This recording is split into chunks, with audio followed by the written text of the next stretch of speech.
Today, something a little different. The Reader's Profile tag.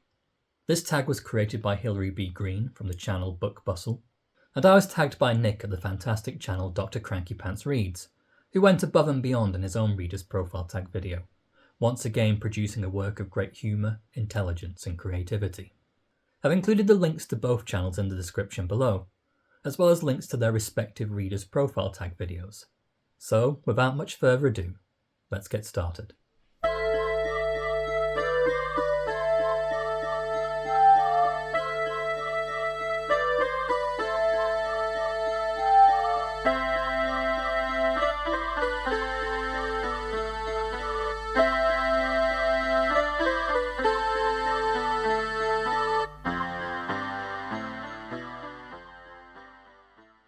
Question 1. What for you makes a good book? In Jean-Luc Godard's 1966 film Pierrot le Fou, the film director Samuel Fuller states, "Film is like a battleground. There's love, hate, action, violence, death. In one word, emotion." I think the same could be said for literature as well. A good book is a way to live many different lives, to share our stories, to experience the world and to see it from different perspectives.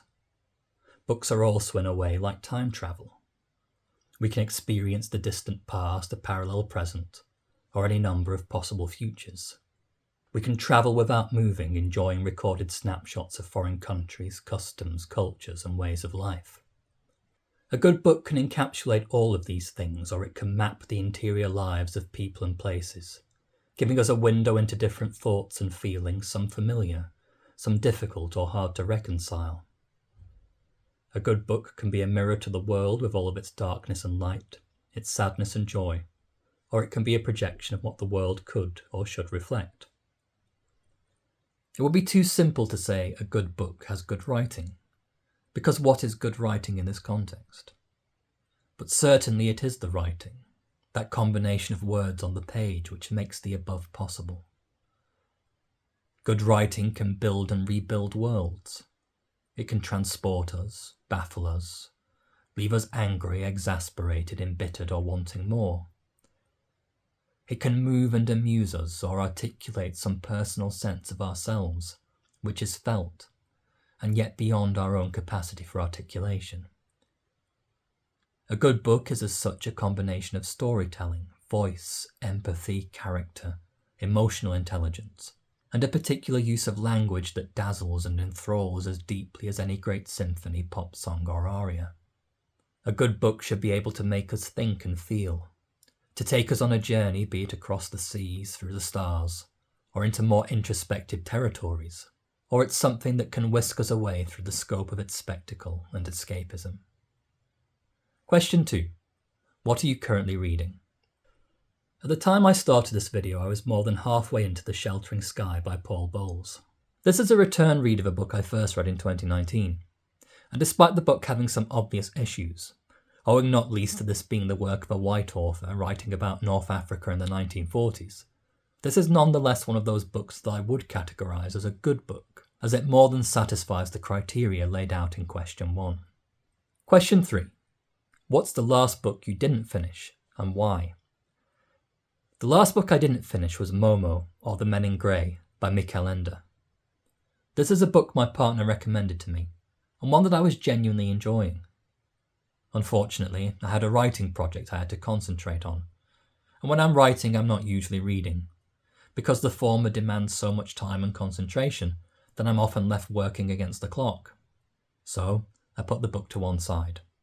When the writing project was finished and it came time to return to Momo, I'd lost that initial momentum and that connection you get from being immersed in the world and story of a book. However, it is a book that I am keen to return to, as the writing was so often remarkable, and the book had strong themes that resonated with me on a personal level. Question 4. What obscure book do you wish other people would read? I'm going to cheat here and list 2 books. One for horror fans specifically. I'd like to recommend The House on Nazareth Hill by Ramsey Campbell. I would say BookTube and the horror side of BookTube has really neglected Ramsey Campbell.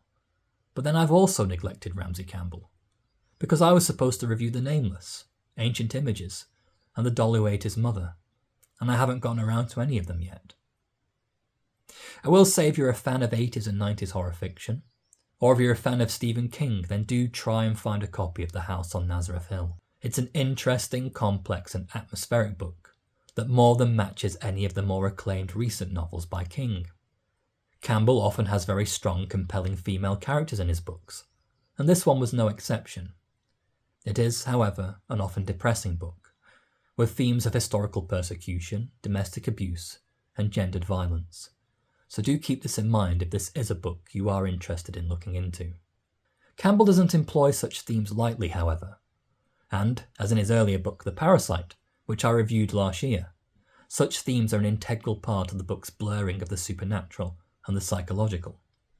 For any non-horror fans, it would be really great if there was someone else with whom I could discuss 1 Billion Years to the End of the World by Arkady and Boris Strugatsky.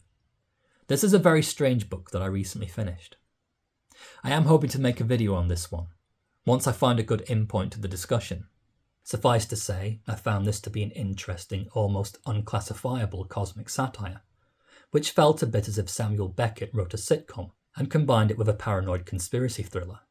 I think there's a strong political undercurrent to the story and characters here, which I half understood, but I'm not hugely knowledgeable about the political situation in 1970s Soviet Russia, so some of the subtleties and nuances may have been missed. But, on the whole, I think this would be a really interesting book to discuss.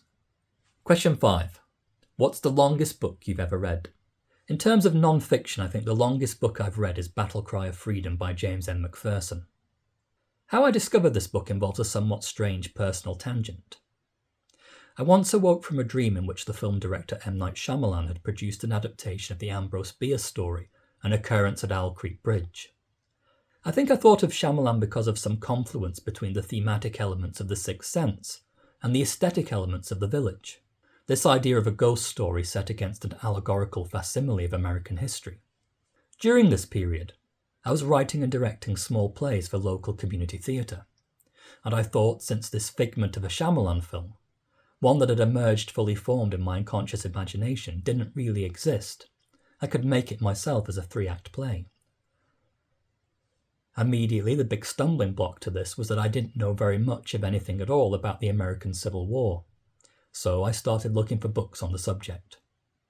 McPherson's book had impeccable reviews and this haunting, evocative cover, so I bought it, read it, and genuinely enjoyed it. I never did get around to finishing that play, and any future plans of theatre making were unfortunately cut short, first due to a long period of depression, which resulted in me self-sabotaging and then retreating due to the shame and embarrassment of the whole ordeal, then later by a combination of the COVID pandemic and by the cost of living crisis, which saw most of my theatre-making friends move away to seek better-paying jobs and more affordable housing in other parts of the country. The longest fiction book I've ever read is probably It by Stephen King, but my thoughts on King's book would likely require a video of its own. Question 6.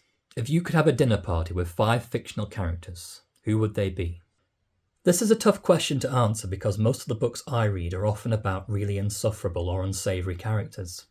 They tend not to be the types of people I'd want to have a dinner party with. Nonetheless, trying to have a bit of fun with the questions, I'm going to invite the following guests.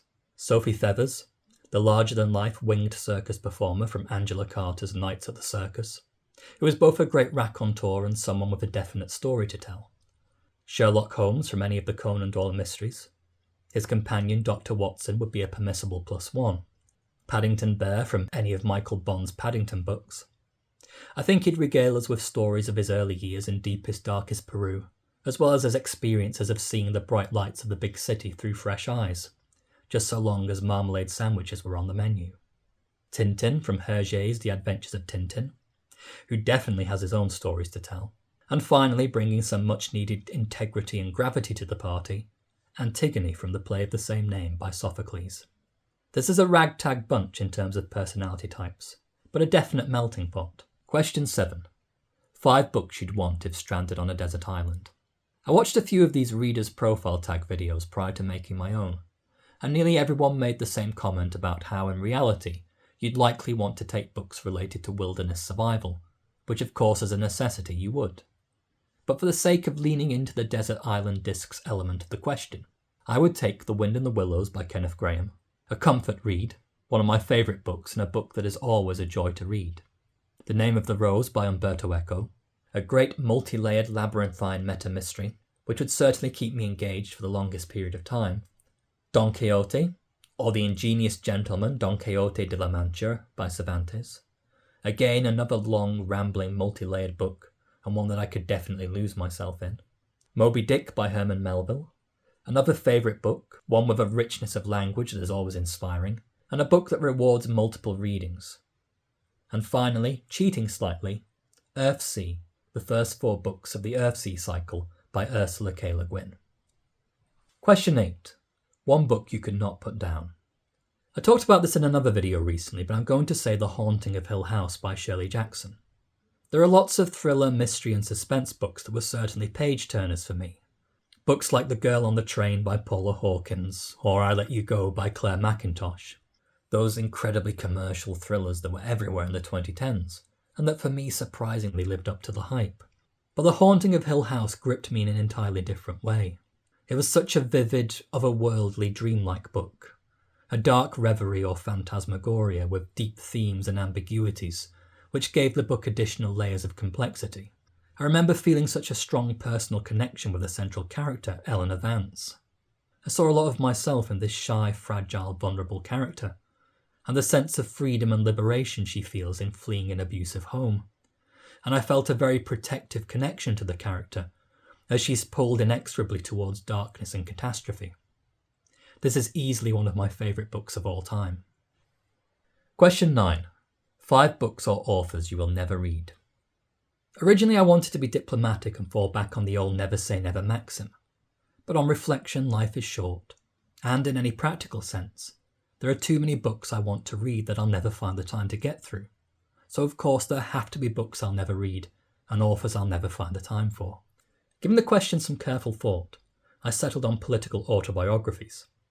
Particularly those written by people who I think have promoted policies that have done demonstrable harm to the country and targeted or punched down at the most vulnerable people in society, while continually protecting those with wealth and influence. Whether this is through continued austerity measures, attacks on similarly vulnerable minority groups, supporting illegal wars, or playing an active part in committing war crimes themselves.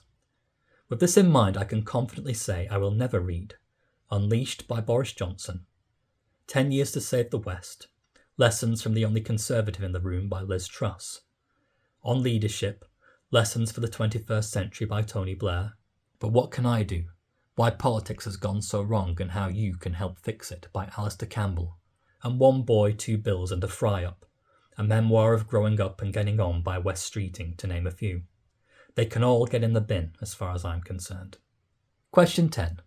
If you were to write a book, what would it be about? As someone who occasionally dabbles in writing fiction, I have attempted to write a book on a few occasions. The first was an erotic drama about the relationship between a sailor and a male sex worker in early 1950s Marseille. The story here eventually became a kind of sad murder mystery, making it the antithesis to the current trend for cosy mysteries. I lost interest in this one after about 4 chapters. Another book was a historical murder mystery set during the Renaissance period in Florence. This I began writing as part of a competition run by a smaller UK publisher specialising in historical fiction novels, who asked for the first 4 chapters of a potential series of books. The contest was promoted as being for new, emerging and previously unpublished writers, so of course it made a lot of sense when my category was eventually won by a long-time screenwriter from the BBC. I got around 6 chapters into this one, but lost interest after the result of the competition. Question 11, or the final prompt, is to tag some people. I'm going to tag some of my favourite newer booktubers in the description below, but with the caveat that you of course do not have to take part in this tag if you don't want to. If you're taking a break from booktube, or if you have other projects you'd prefer to prioritise instead, then please don't feel obliged to pick this one up.